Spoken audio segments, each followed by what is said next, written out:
Hello and welcome to Looking at the Markets with David Modell. There's a YouTube channel called Kleinschwein, starting a gentleman named Daniel who is going to inform me and school me, and maybe you guys and gals as well, on some really awesome day trading techniques. You know, I checked out his channel, and I'm going to put a link in the description below this video so you can go there as well.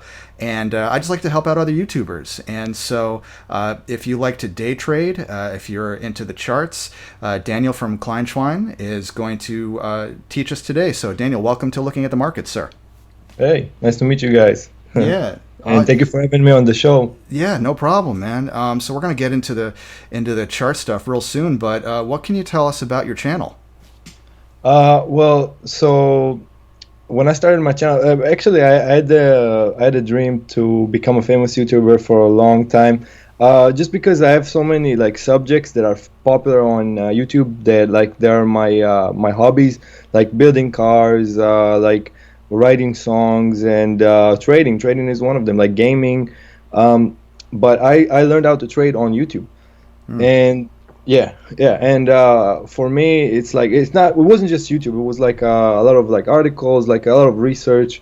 But mostly I was like following trading YouTubers and other traders, and I was trying, because look, in the end of the day, a lot of them, like, they will tell you a story, but in the end you have to do that puzzle. You have to mix that puzzle in your head, because nobody's gonna give you basically nobody's gonna teach you how to trade. You have to teach it yourself. Yeah. So you have to have the experience. You have to do it like over and over. So for me, I feel like it's kind of unrealistic that these days a lot of people think that they can put a lot of money in the market and get something out of it if they don't know what they're doing. Yeah. Yeah. So those are great points. I mean, you can have a mentor, but ultimately you still have to put in the work yourself, the research and learning and all that stuff. I tell people that. I do mentor and coach people, but you know, if they're coming to me expecting me to do all the work for them, you know, I'm not the guy. Yeah. You have to have the passion for it, man. Like, there's so much stress and emotion involved that, I mean, if you don't have the passion for it, you have to look for something else, because there's other ways to become rich. And there's other ways to make like a living. You don't have to go with the trading route, especially if you take the gamble approach, or if you just don't know what you're doing, you will just give your money to the market, because those markets are rigged, man. So yeah. Yeah, a lot of people have made charitable contributions to the stock market. And it's unfortunate. So very cool. Well, again, people need to go, after they watch this video, go below this video to the link there's a link to Kleinschwein, the channel. You gotta check it out. But so if you can give us maybe an idea of a strategy that you use for day trading, and maybe even some pre-market strategies that most people don't even know about. So what can you tell us? Well, first of all, the most important part, and that's one of the reasons that I'm a profitable day trader right now, is I explored the after-hours trading session and the pre-market trading session. Now, I'll be honest, I feel like for beginners, it's going to be way easier to work with after-hours as opposed to pre-market, because pre-market works more with hype, and after-hours works more with the restrictions that we have here in the States. The restriction that we have in the States is the PDT restriction. It makes a lot of people make overnight sales. So, overnight trades. So you will see a lot of situations. You will see that in the after-hour sessions, or right before the market closes, there's a lot of stocks that are going to go up in price. But again, it's not going to be like that in any stock, and it's not. There's a behavior to the stocks. So when I started my journey, I decided that I'm going to focus only on micro caps. Stock with market cap that's under $300 million. And yeah, for me, the pattern and the behavior is very, very easy to basically to translate. So it's not something that will repeat himself every day.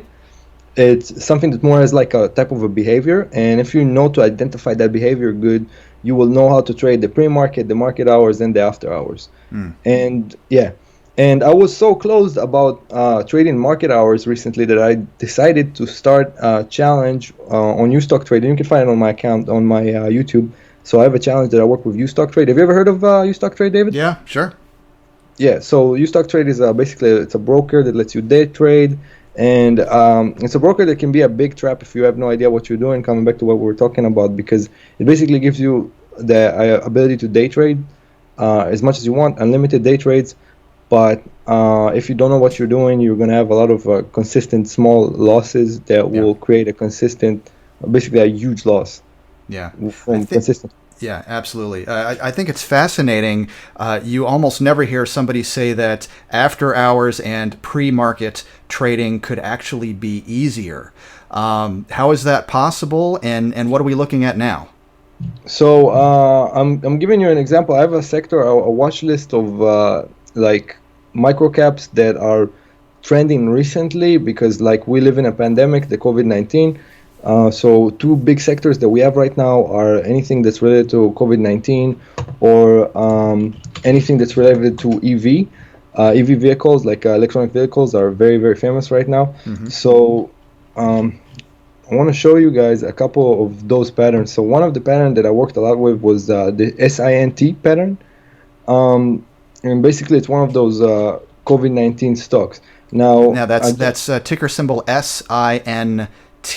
Okay, yeah, and that's a yes. microcap stock, and that's in the one of the medical ones, correct? Yeah. And it's something that I've been following a lot lately on StockTwits. If you ever heard of the website, it's a website that I'm actually I also give free trading alerts on the website. So I follow that website a lot. I follow all the promoters because people with 30,000, 50,000, 100,000 followers on that website, that when they promote certain stocks, those stocks will have sharp moves, whether it's up or down. You see those promoters, there's a move right after they mention a stock. And one of the stocks that was mentioned was SINT as a COVID-19 stock. So I was following it, and right after it got promoted, it had a sharp downtrend in here, as you can see. And we can see in here on my chart, we have the blacker side of the chart, that's the market hours, and then pre-market after hours.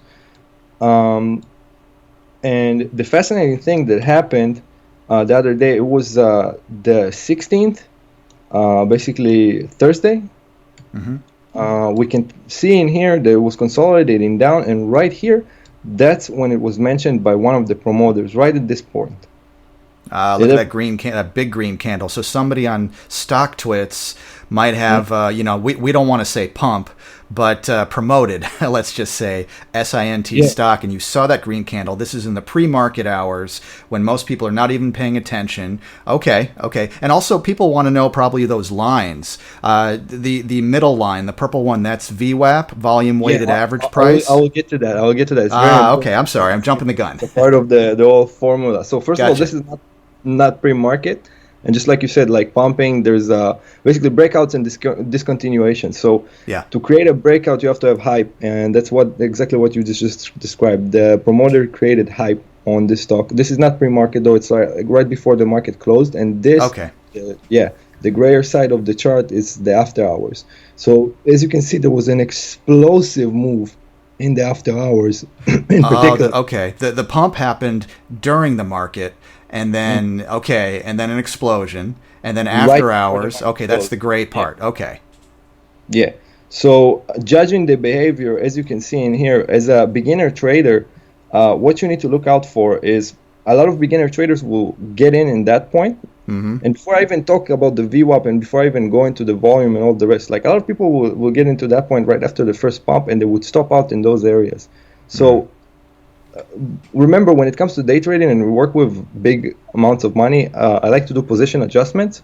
So what I would like to do is more like get in a certain amount on like the pump point, because this is a resistance line. This is a line that can drop from, right? So it might go up from it because it got pumped, and it might go down a little bit and get ready for a U-shape move that basically passes the highest point of the day after the pump and creates a large move up, like you can see in here. So yeah, so this is something that with the experience you have to judge the behavior. So a lot of the biggest misconception that we have about trading is that it's only chart related, and it's really not. Like what I use the charts for is more to like judge the behavior of the breakout, the hype, the pattern, all of it together. I want to know if this is something that's going to continue going up or something that's going to completely crash. Like we see the very, very aggressive move in here. There was aggressive move up and an aggressive move down. Yeah. So in this chart, I have only one indicator, and there's a lot of like traders that would use various indicators like RSI, MACD, moving averages. I only use one, VWAP. That's the only thing that I like. Volume weighted average price. That's that middle line, the purple one. Yeah, exactly. So the way that I look at that VWAP, the way that I look at them, and by the way, if you guys are using TradingView or any other platform, I know it's mostly, usually when you put the VWAP, when you add that study into, like when you add that indicator to your chart, it will usually just give you the middle line. Right. Yeah, but I use Thinkorswim, so it gives you the upper band and the lower band. And now today I did a little homework on that. I saw your video on this, and I went to TradingView, and I said, you're right, it only gives that middle line, but sometimes people have scripts that they made. So if you go to the indicators section in TradingView, sometimes if you type in under the search part, under the indicators VWAP, sometimes you'll get they made their own scripts that includes the upper line, which is pink here, and the lower line, which is yellow here. But there's no guarantees. When those are homemade scripts, you don't know what they program, so be careful. Whereas on TradingView here, at least you're probably going to get the same thing that Daniel's getting right now. I just wanted to add that. Yeah. Okay. Yeah. That's very good to know. So I know about the like personal scripts. Like there's personal scripts also on Thinkorswim. Like people that can make their own scripts, and it's really hard to trust them. And in the end, I want to go to the bottom line. Like the reason that I mention all of this is because like you don't even need to look at the chart as something that's like the determination to buy or sell. It's also like there's hype behind it, there's volume, there's what's the stock, what's the short float, like all the sectors, news, how many shares outstanding out there. You have to basically do your own due diligence, and you have to have the speed. You have to do it like really quick, especially if it's something that's been just promoted by one of the stock tweets promoters or on Facebook or any other platform that you can find promoters in. There's another example of promoters is like people on YouTube that have like a massive following and that they're like, I just bought the stock for $100,000. Yep. It's a micro cap, and then the next morning it usually go up 25%, 50%, 100% even sometimes. So retail traders is a huge impact on today's trading, but you have to think like a bank. You don't have to think like you don't need to think like a retail trader, because once you think like a retail trader, you fall for traps. Like a big example of a trap is this red lines, like that I can see in here, like the red candlesticks. Usually when you see a huge red candlestick, it means that like this is an area that people stopped out. And usually like people would stop out in the wrong points, and then they re-enter when they see a breakout, and then it will fall down again. It's like a mental warfare, mental psychology. So even if you do your research and if you find the right sectors and the right trades, you can find this stock, but you can enter in the resistance points and then sell it on like supporting lines or more like in the average lines. You basically sell it with a loss.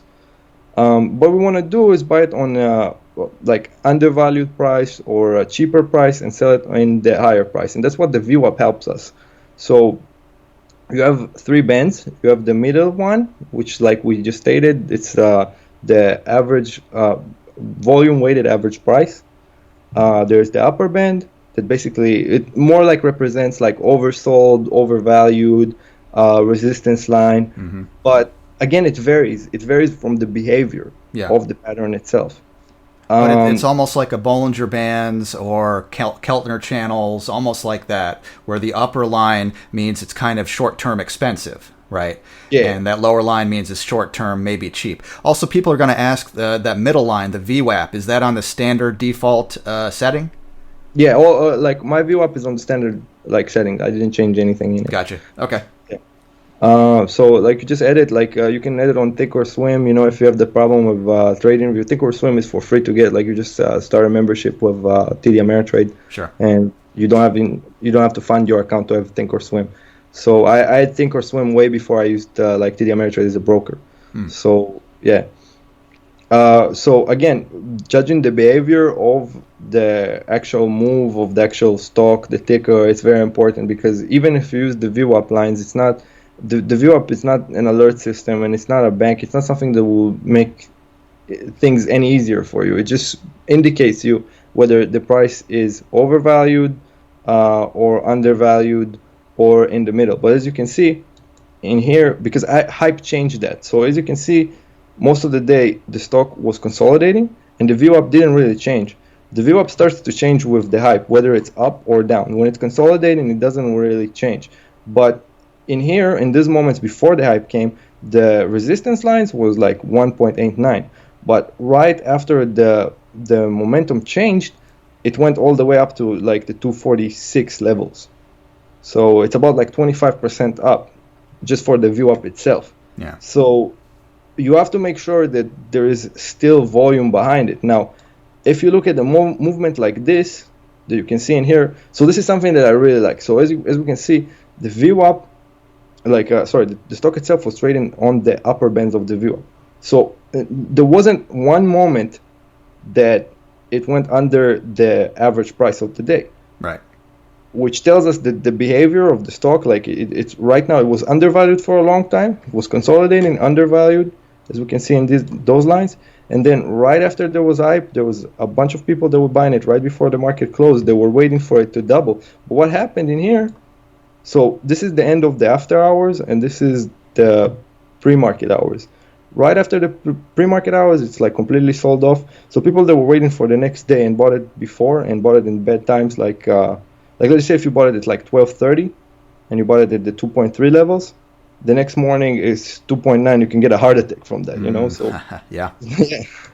And actually, it's fascinating to me that there's people that only look at the market hours and only the market charts, like people that trade on Robinhood or people that just don't have like the pre-market and after hours charting.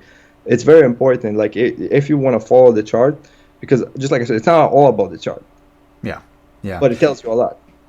You got to look at the news. You got to look at pay attention. You're looking at stock twits. You're looking to see, is this a pump job going on here?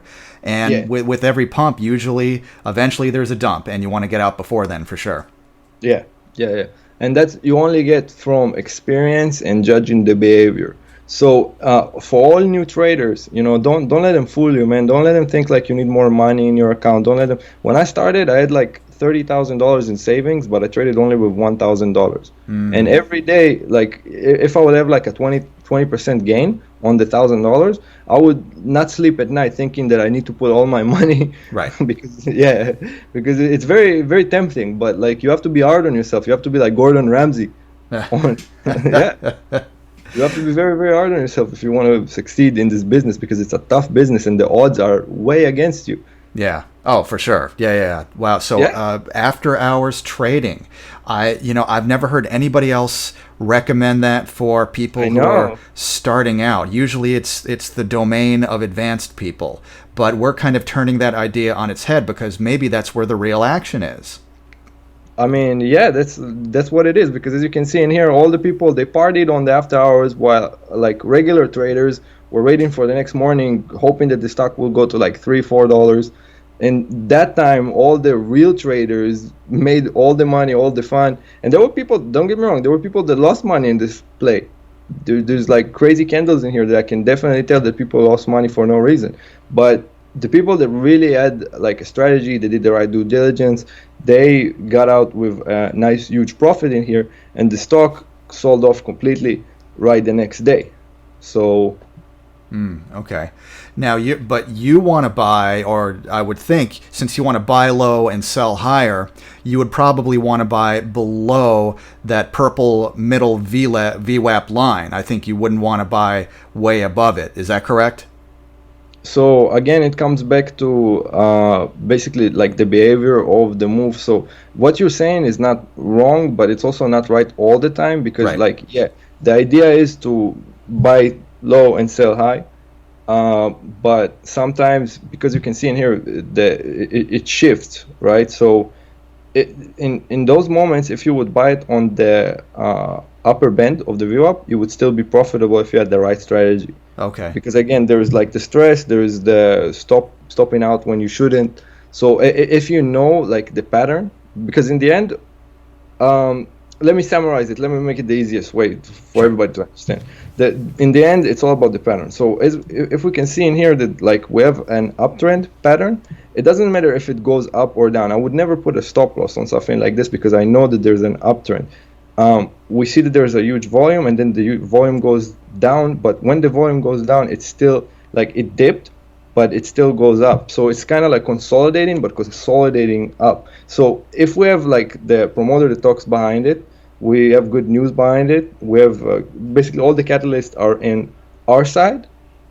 You don't need to stop out. You don't need to put a stop loss. You don't need to like be stressed about it. You don't be like, oh, what's going to happen? You know, if you're down $400, $1,000, if you bought it in here, but you know it will keep going up, that's when you're going to be profitable. So the bottom line is you have to do a lot of research and have a lot of experience on paper, basically. Yeah.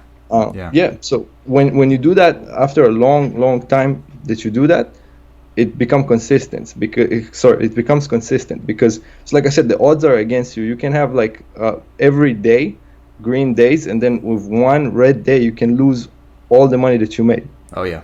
I've So heard about that. yeah, Is it true that I've heard you wake up at like 4 in the morning or something to start looking for these opportunities? Is that true? 3.5 in the morning, like Three usually. 3 in the morning.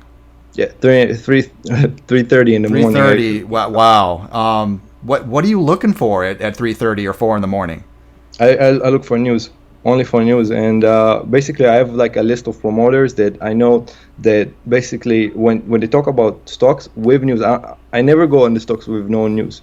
I never get into them. I Okay. only go like I have the promoters. I have my notifications from them, and when I see Okay. that there's something that's related to like coronavirus or electronic vehicles, I'll enter that pre-market because usually that's something that could double or triple from 4 in the morning into 5, sometimes 6, 6:30. Right.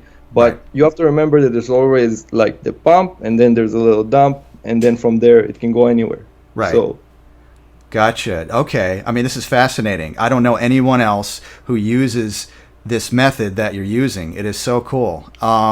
Did yeah. you have any other, again, people, we're going to wrap this up soon because I want people to go to your channel and check it out. Do you invite people to check out your stock twits as well and maybe even some signals from you, knowing that there's no guarantees, of course? No guarantees. It's all about you. It's all about your like due diligence. That's why I always say like do it on paper first, and like this way you will also understand my psychology better. So it will help you because hypothetically, if you jump with your own money and you don't really know my psychology, you don't really know my patterns and how they behave. Like the odds are really against you. Even if I give you something that will go up, it might go down a little bit and then go up, and you would stop out or lose or close your position from stress, or even like stop out with like a small profit, where you shouldn't. But if you follow me on paper and you watch my videos and, not just my videos, every other trader videos, and you combine all that, like it's like a salad or like, like a big puzzle.